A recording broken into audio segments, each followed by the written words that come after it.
شیخ محمد خالد الحنفي چیرته چې عدل او انصاف وي هلته وحدت او اخوت وي. د امر بالمعروف نهي عن المنکر او شکایتونو اوریدلو وزارت سرپرست وزیر شیخ محمد خالد الحنفي نن ورځ د پنجشیر ولایت کې په یوه ستره ولسي غونډه کې چې د یاد ولایت والي مولوي محمد محسن هاشمي ولایتي مسؤلینو علماو او متنفذینو یې ملتیا کوله ګډون وکړ. نوموړي د پنجشیر خلکو ته وویل امیر المؤمنین تاسو ته ځانګړې توجه کوي، په ځانګړو مجالسو کې مو یادونه کوي.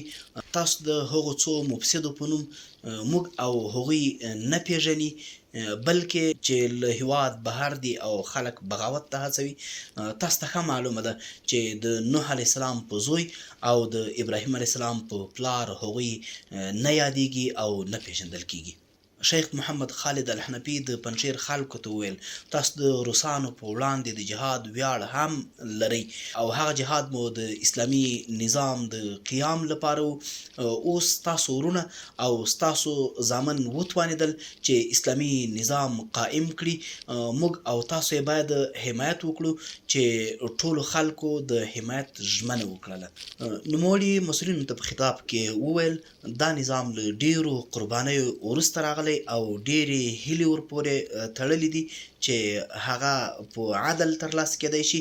چیرته چې عدل او انصاف وي هلته وحدت او اخوت قائم وي. د دې ملت د وحدت لپاره کار وکړئ. د عمر بن عبدالعزیز رحمه الله د عدل له امله حیواناتو هم یو پر بل تیری نه کولو. تاسو د دې ملت اوښکې پاکې کړئ او خادمان یې وګرځئ. که مشکل رامنځته کېدلو له سیمه ییزو علماو او ولایت سره په همکارۍ حل کړئ.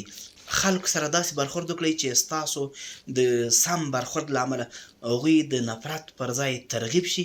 د دې ملت وحدت وساتئ. ښاغلي شیخ محمد خالد الحنفي د امر بالمعروف نهي عن المنکر او شکایتونو اوریدلو وزارت اړوند د پنجشیر ریاست محتسبینو ته په خطاب کې وویل له خلکو سره سم چلند کوئ، د عامو خلکو ذهن سازي وکړئ، ستاسو چلند باید له شریعت سره سم وي. همداراز یې عامو خلکو ته واضح کړه چې که د هر امارتي وګړي له لوري د چا حقوق طلب شي کولی شي چې زموږ د سم شکایت برخې ته مراجعه وکړي، هلته به یې حقوق ورته ترلاسه کیږي. نوموړي د خبرو په پای کې د هغو خلکو په اړه چې له هیواد بهر دي او د بغاوت خبرې کوي د پنجشیر ملت ته په خطاب کې وویل هغه کسان چې له هیواد بهر دي او په مخالفت کې ښکیل دي راویې غواړئ، صرف دا نه چې د هغوی سر او مال به په امن وي بلکې هغوی به تقدیریږي. موږ چا سره د دښمني اراده نه لرو بلکې غواړو چې ملت متحد وساتو.